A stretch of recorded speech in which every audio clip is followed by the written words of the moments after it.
Жалпы мемлекеттік жекеменшік әріптестік жобаларын даму кезеңін алатын болсақ, үш негізгі факторға байланысты кез келген жоба. Біріншісі ол небәрі 10% жоспарлау кезеңі, яғни конкурстық құжаттама қалай дайындалды, қағаз жүзінде қалай дайындық жүрді. Шамамен 40% бұл жобаны іске асыратын стейкхолдерлар, яғни кімдер жасады, олардың біліктілігі қандай болды, тіпті ниеті қандай болды. 50% бұл тәуекелдер. Осы тәуекелдердің ішінде ең көп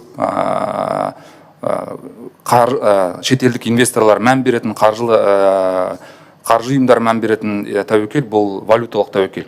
Қазақстанда көбінесе айтыла бермейді, бірақ негізі бұл сұрақтан қашудың қажеті жоқ. Енді біз егер инфрақұрылымдық жобаларды саламыз десек, онда бұл мемлекет өз тарапынан тәуекелдерді мойнына ала білу керек. Себебі мемлекеттік жекеменшік әріптестік бұл екі тараптың қай тарап сол тәуекелді жақсырақ басқарса, сол тәуекелді сол тарап өз мойнына алады. Мәселен, салу тәуекелі, яғни қымбаттау салу кезінде қымбаттау тәуекелі бұл жеке тарапқа тиесілі.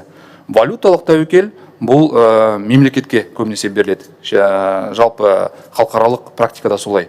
Енді теңгемен қаржыландыру мәселесіне келетін болсақ, кейінгі кезде осы соңғы 1-2 жылдың ішінде халықаралық қаржы институттары ондай мәселені көтеріп жатыр. Бірінші мысал бұл қазір бізде аса маңызды үкіметпен белгіленген 7 жоба жоспарлануда.